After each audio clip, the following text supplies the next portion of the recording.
Potentially another player who can be a bit of a living nightmare, but we still love him all the same, is Gattuso. He's been in the news this week because he's been linked to Hamilton Academicals in the top tier of Scottish football. Where to start with him? Because I don't think most people think he's probably retired recently, and this would be his first step into management. But that's not the case, is it? I do believe was it in Greece or Cyprus? Yeah, in Greece. He's only just come away from OFI Crete, or OFI Crete, I don't know whether that's the initial. And he was in Crete for a really kind of crazy spell. It was very Gattuso-esque in that he went in all guns blazing. I mean, I almost feel like that could have literally happened when you use those words. It could quite literally. It almost did in a press conference where he swore the place out. He just swore at pretty much every single person in the room and stormed out.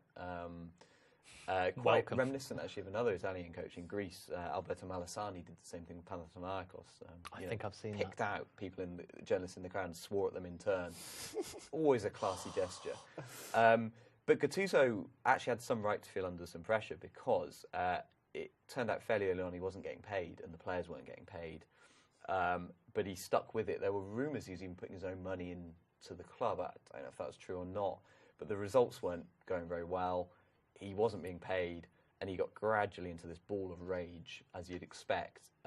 He went, full Gattuso, and then just fully charged. Before Christmas, he resigned. The next day, he was convinced to come back, and then he resigned again, and now he's stayed resigned. Yeah, I read that one of the turning points for him was that the players were almost getting physical with him because they hadn't been paid. Imagine how desperate you are to get paid. So A, you're willing to get physical with your manager, but getting physical with Gennaro Gattuso, the Hulk is quite something. But he did sound incredibly, like his exit sort of statement, he did sound incredibly forlorn. So it was quite sad, really. I think he'd had a few opportunities. By the sounds of it, he'd had jobs offered to him in various places, and he'd chosen this one.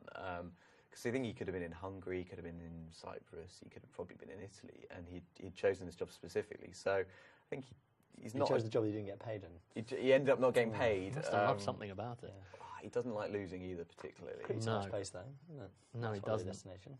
Yeah, it's not anymore. Now Gattuso's been there. Yeah. Andrea Pirlo's could tell you about how he doesn't like losing. As always, whenever you sort of have a bit of a serious story about Gattuso, you've got to dig a little bit deeper and also sort of resurface some of the anecdotes of his AC Milan days. My favourite one, so Pirlo's been in the press just sort of backing him, saying, yeah, he'll be great for the job in Scotland. But he was saying about how Gattuso would lose his head even when the training session was over. They weren't safe, they weren't safe. And the quote Pirlo said is that we commandeered all of the knives in the training camp, like just took them all, just so that they were safe, because presumably he's just leaping around with a knife, not to do any harm, just a bit of banter. He did say that he put some players out of commission with a fork. Yes, so because of the knives, they didn't think about the forks, and apparently, Pirlo missed a few games because he'd been punctured by a fork by Gattuso, but publicly the club just said, it's just sort of fatigue from a number of games. But yeah, apparently he had to miss a few. But it says something about the player, though, that Pirlo's just laughing the whole time when he's talking about it. Absolutely. I think that was it. And it sounds like it was quite crazy gangish. They got him back by creeping up on him and getting him with a fire extinguisher. Yeah. They unleashed a full fire extinguisher on him while he was asleed. And they said, this image of him bouncing around like a whirling dervish covered in foam. I mean, you'd pay good money to watch that.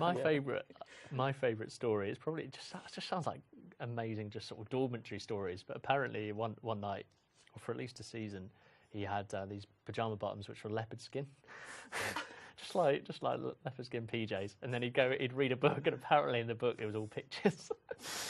Oh, bless him! It's all pictures.